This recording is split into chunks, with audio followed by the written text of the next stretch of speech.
జై శ్రీరామ్. అందరికీ నమస్కారం. వెల్కమ్ టు న్యూస్ అఖండ. నేను మీ కస్తూరి శ్రీధర్. ఈ న్యూస్ ఒకసారి వినండి. ప్రతి ఒక్కరు ఈ న్యూస్ వినండి. దిగజారుడు రాజకీయాలు ఎంత దరిద్రంగా ఎంత నీచంగా ఉంటాయో దానికి ఇదే ఉదాహరణ. విషయానికి వస్తా, జమ్మూ కాశ్మీర్లో ఎన్నికల నగరం మోగిన సంగతి మనకు అందరికీ కూడా తెలిసిందే. ఈ నెల 18వ తేదీ నుంచి అక్టోబర్ 1వ తేదీ వరకు 3 విడతల్లో ఈ జమ్మూ కాశ్మీర్ అసెంబ్లీ ఎన్నికలు అయితే జరగనున్నాయి. అయితే ఈ ఎన్నికలకు ఉన్న ప్రత్యేకత ఏమిటంటే ఆర్టికల్ 370ను తొలగించిన తర్వాత జమ్మూ కాశ్మీర్లో జరుగుతున్న మొట్టమొదటి అసెంబ్లీ ఎన్నికలు ఇప్పుడు దీంతో ఇక రాబందులు తెలుసు కదా, రాజకీయ రాబందులు కొన్ని ఉన్నాయన్నమాట. ఈ రాజకీయ రాబందులు జమ్మూ కాశ్మీర్ మీద వాలి గోల చేస్తున్నాయి. జమ్మూ కాశ్మీర్లో మళ్ళా ఈ ఆర్టికల్ 370ను పునరుద్ధరిస్తున్నామని చెప్పి, అలాగే జమ్మూ కాశ్మీర్లో ఉండేటటువంటి ఈ ఎస్సీ ఎస్టీల రిజర్వేషన్ తొలగిస్తామని కాంగ్రెస్ అలాగే ఎన్సీపీ కూటమి విపరీతంగా ప్రచారం చేస్తుంది. జమ్మూ కాశ్మీర్ వదిలి ఇట్లా బయటకు వచ్చారనుకో, ఏది మీరంతా చూస్తుంటారు, కేంద్ర ప్రభుత్వం బడ్జెట్ తీసుకొచ్చేప్పుడు అక్కడ ఉండే వాళ్ళు ఏది హల్వా తినే కాడ చేసే కాడ ఆడ ఎంతమంది ఎస్సీలు ఉన్నారు ఎంతమంది ఎస్టీలు ఉన్నారని చెప్పేసి ఈ లంగా లఫంగా ఒకడు మాట్లాడినాడు. మీకు అందరూ గుర్తే ఉండే ఉంటుంది. ఇంకొక విషయం ఏంటంటే, అందాల పోటీల్లో ఈ ఎస్సీ ఎస్టీలకు సంబంధించిన వాళ్ళు ఎంతమంది ఉన్నారని చెప్పేసి ఆడ కూడా కామెంట్లు వేసినాడు. ఇప్పుడు ఏంటంటే జమ్మూ కాశ్మీర్లో ఎస్సీ ఎస్టీల రిజర్వేషన్లు తొలగిస్తామని చెప్పేసి ఇదే కాంగ్రెస్ ఇదే ఎన్సీపీ కూటమి ప్రచారం చేస్తుంది. దీన్ని బట్టి మీరు అర్థం చేసుకోండి, ఎస్సీల మీద ఎస్టీల మీద బడుగు బలహీన వర్గాల మీద ఈ కాంగ్రెస్ పార్టీకి కావచ్చు, దాని తోక పార్టీలకు కావచ్చు, ఈ సూడో సెక్యులర్ సన్యాసులకు, ఈ మొదలష్టపు రాజకీయ నాయకులకు ఎంత మాత్రం ప్రేమ ఉండదో దీన్ని బట్టి మీరు అర్థం చేసుకోవచ్చు.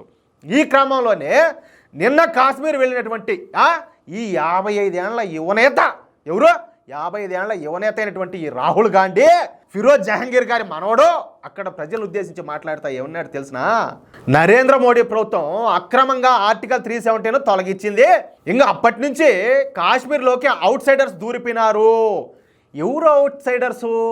ఎవరమ్మా మొగుళ్ళు? ఎవరున్నాయింది కాశ్మీరు? చెప్పాలి, దానికి కూడా సమాధానం చెప్పాలి కదా. అంటే అక్కడ ఉండేవాళ్ళని ఉద్దేశించి మాట్లాడతా, మీ ఆస్తులు డబ్బు భూములు అన్నీ కూడా అవుట్ సైడర్స్కు కట్టబెడతారు. ఈ అవుట్ సైడర్సు కాశ్మీర్లోకి ప్రవేశించి ఇక్కడ మీ ఆస్తులను కొల్లగొడతారు.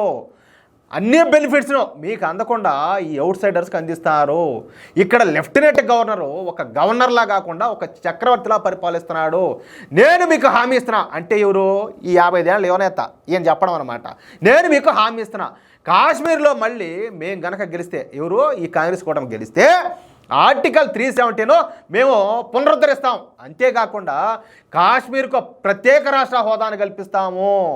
చూసారా, విన్నారు మీరు? ఈయన మాట్లాడడం ఏంటంటే, ఒకవేళ కేంద్ర ప్రభుత్వం ఈ ఆర్టికల్ 370ను కానీ ఎత్తేసేదానికి దీనికన్నిటికీ ఒప్పుకోకపోయినా కూడా కేంద్రంపై నిరంతరం మేము ఒత్తిడి తీసుకొస్తామంట. ఈ రాహుల్ గాంధీ ఏంటంటే ఒక దిక్కుమాలిన ఒక చౌకబారు ప్రసంగం చేశాడు. దీన్ని బట్టి మీరు అర్థం చేసుకోండి. ఇదే ఆర్టికల్ 370 మూలంగా పాకిస్తాన్ వాళ్ళు వచ్చి జమ్మూ కాశ్మీర్లో ఈ అమ్మాయిలను వచ్చేసి పెళ్లిళ్ళు చేసుకొని వాళ్ళు మన దేశానికి అల్లుళ్ళు అయ్యి తీవ్రవాదాన్ని పెంచి పోషించి మనల్ని బాగా మింగినారు. ఇప్పుడు ఆర్టికల్ 370 మళ్ళీ ఎత్తిపార దొబ్బిన తర్వాత ఇప్పుడు కాశ్మీర్ డెవలప్ అవుతుంది. అక్కడ వచ్చేసి టూరిజం పెద్ద స్థాయిలో డెవలప్ అవుతుంది. ఇంకొక విషయం చెప్పేదా, ఓయమ్మ ఈ మంచు కొండలు అదిగి నిదిగినట్టు ఓయమ్మ స్విట్జర్లాండ్ ఓహో అదిగి నిదిగిన అనుకుంటాం. స్విట్జర్లాండ్ అమ్మ మొగుడు కాశ్మీరు అంతకు 20 రెట్లు డెవలప్ చేసి ఉంటే అలాంటి స్విట్జర్లాండ్ 20 మన కాశ్మీర్లో. కానీ ఈ ముదనష్టపు ముఠాల్ కాంగ్రెస్ ప్రభుత్వం ఏం చేసిందంటే ఈ ఆర్టికల్ 370ని పెట్టి భారతదేశాన్ని బాగా చేసింది. ఒక చేతగాని సన్నాసిగా ఉన్నటువంటి ఒక సుఖరోగి ఎవరు? ఈ చీచి నెహ్రూ ఇతను చేసిన తప్పిదం వల్ల కాశ్మీర్ వచ్చేసి రావణ కష్టం మారింది. తెలీదా మీకు అవన్నీ కూడా?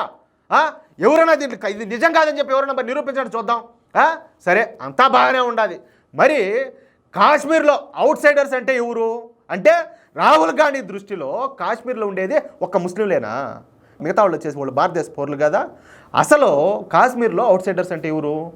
కాశ్మీర్లోని కాశ్మీరీ పండితులను అంటే కాశ్మీరీ హిందువులను వాళ్ళని ఓతకోతలు కోసి అక్కడున్న మసీదుల ద్వారా పిలుపునిచ్చి మర్యాదగా మతం మారండి, లేకపోతే పారిపోండి, లేకపోతే చచ్చిపోండి అని చెప్పేసి పిలుపునిచ్చే మసీదుల నుంచి దొరికిన వాళ్ళు దొరికినట్టు ఓచకోతలు కోసి మానభంగాలు చేసి వాళ్ళందరినీ కూడా బలవంతంగా కాశ్మీర్ నుంచి వెళ్ళగొట్టింది ఎవరు? ఆర్టికల్ 370ని అడ్డం పెట్టుకొని పాకిస్తాన్ నుండి కాశ్మీర్ వచ్చి బతుకుతాంది ఎవరు? బతికింది ఇన్నాళ్ళు బతికింది ఎవరు? 7 ఉండే అమ్మాయిల పెళ్ళిళ్ళు చేసుకుంటారు. కానీ ఇంకోటి ఏం తెలిసిన, ఓడెవడో వచ్చాడు భూమి కొనగలుగుతాడు. ఈ భారతదేశంలో ఉండేవాడు భారతీయుడు పోయి కాశ్మీర్లో భూమిని కూడా కొనలేడు. కనీసం ఆకుండా ఆడబిడ్డలను ఎవడు పెళ్లి చేసుకోవడం. ఆ దరిద్రం అంతా ఆయన నుంచి వచ్చింది. ఈ ఆర్టికల్ 370 నుంచి వచ్చింది. ఈ చీచు నెహ్రూ పెట్టిన దాంట్లో వచ్చింది. అంటే మన భారతదేశంలో 2 రాజ్యాంగాలు, 2 చట్టాలు, కాశ్మీర్కి ఒకటి, మిగతా భారత్కంతా ఒకటి. ఇది న్యాయమా? ఎవరు ఈ పనంతా చేసింది? ఈ దరిద్రపు కొట్ట కాంగ్రెస్ కాదా? వీళ్ళు ఈరోజు మళ్ళా ఇప్పుడు భారతదేశాన్ని ముక్కలు చేసింది చాలదన్నట్టుగా మళ్ళీ ఏంటంటే ప్రజల్లో పెద్ద ఎత్తున, అంటే ఇక్కడికి వస్తే ఒక రకమైన మాటలు, అక్కడికి పోతే ఒక రకమైన మాటలు, ఇలాంటి పనికి మాలిన మాటలు నేను మాట్లాడుతా ఇంకా భారతదేశాన్ని ఇంకా ముక్కలు చేయాలా, హిందువులు ఏంటంటే ఇంకా కులాల వారీగా వీళ్ళందరినీ విడగొట్టాలని చెప్పేసి ఎన్ని ప్రయత్నాలు చేస్తారు చూడండి. కాశ్మీర్లో ఏమో అక్కడ ఎస్సీ ఎస్టీ రిజర్వేషన్లన్నీ రద్దు చేస్తామని చెప్పి మాట్లాడతాడు. వీడికి వచ్చేనేమో వీళ్ళ మీద ఏదో ప్రేమ కురిపిస్తాడు. కనుక్కోలేకపోతే ఎట్టా? ఇప్పటికి కూడా ఏంటంటే కొంతమంది ఎస్సీలు ఎస్టీలు మా మీద వచ్చేసి కుల వివక్షణ అని చెప్పేసి కొంతమంది మతం మారినారు. ఆ మతం మారిన వాళ్ళంతా పోయి ఈయన సపోర్ట్ చేస్తారు. ఒక్కసారి చూడండి నాయన, ఆ బతుకులు ఎంత శుద్ధంగా ఉన్నాయో ఒకసారి చూడండి, చూసుకొని ఆలోచించండి. అంటే ఇక్కడ మరొక విషయం ఏంటంటే కాశ్మీర్ను అభివృద్ధి చేయడానికి కాశ్మీర్లో పెట్టుబడులు పెట్టిన భారతీయులు అవుట్ సైడర్సా? అంటే వీళ్ళే పాకిస్తాన్ నుంచి వచ్చారా, చైనా నుంచి వచ్చారా, ఆఫ్ఘనిస్తాన్ నుంచి వచ్చారా, యాడ్ నుంచి వచ్చారు వీళ్ళు? అసలు రాహుల్ గాంధీ దృష్టిలో అవుట్ సైడర్స్ అంటే ఎవరు? మళ్ళీ అడుగుతున్నా. ఇవే మాటలను కాశ్మీరీ పండితుల దగ్గరికి పోయి ఇదే రాహుల్ గాంధీ వాళ్ళకి ఎందుకు చెప్పడంలే? అందుకో రాహుల్ గాంధీ ఏమైనా భయపడతాడా? కాశ్మీరీ పండితులను కాశ్మీర్ నుంచి భయపెట్టి వాళ్ళని పంపించిన వాళ్ళు ఎవరు? ఆడున్నారు కదా ఇప్పుడు వాళ్ళంతా. వాళ్ళేమో కాశ్మీర్ లోకల్సా? ఆ నుంచి ప్రాణాలు అరిచేతల్లో పెట్టుకుని పారిపోయి వచ్చే వాళ్ళంతా అవుట్ సైడర్సా? అసలు నిజం మాట్లాడాలంటే కాశ్మీర్ అనేది కాశ్మీర్ పండిట్లదేయా? అసలు కాశ్మీర్ అనేది కాశ్మీర్ గుర్తొచ్చిందంటే కాశ్మీర్ పండిట్లని వస్తుంది. కాశ్మీర్ పండిట్లే కాశ్మీర్కు నిజమైన వారసులు. కానీ ఈ మాటలు రాహుల్ గాంధీ ఎందుకు చెప్పడంలే? పైగా ఏంటంటే కాశ్మీర్ పండిట్లను ఇందాక నేను చెప్పినట్టు ఊచకోసి వాళ్ళని కాశ్మీర్ నుంచి వెళ్ళగొట్టిన వాళ్ళను కాశ్మీర్ లోకల్స్ అనడానికి సిగ్గుండాలా? అంటే ఆడుండే వాళ్ళను ప్రజెంట్ ఈయన నెత్తిన పెట్టుకో ఇప్పుడు ఊరేగాలని చెప్పి చూస్తాను కదా. ఇప్పుడు నేను ఇంకో విషయం చెప్తున్నా. ఇదే కాశ్మీరీ పండిట్లను ఉద్దేశించి ఇతను ఇంకొక వీడియోలో మాట్లాడతా, రండి మీరు మాకు ఓట్లేయండి, మనమందరం కలిసిపోదాము, కలిసిపోయి ముందుకెళ్దాం అన్నాడు.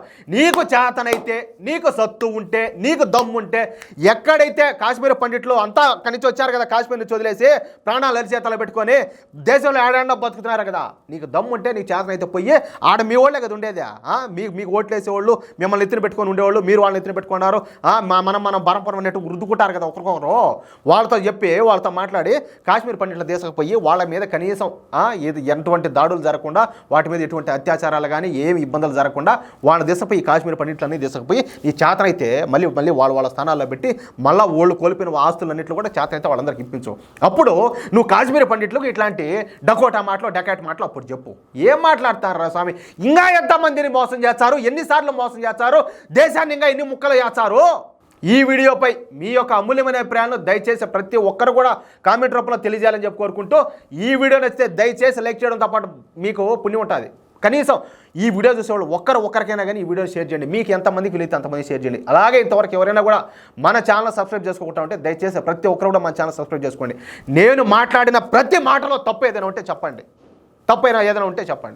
జై శ్రీరామ్.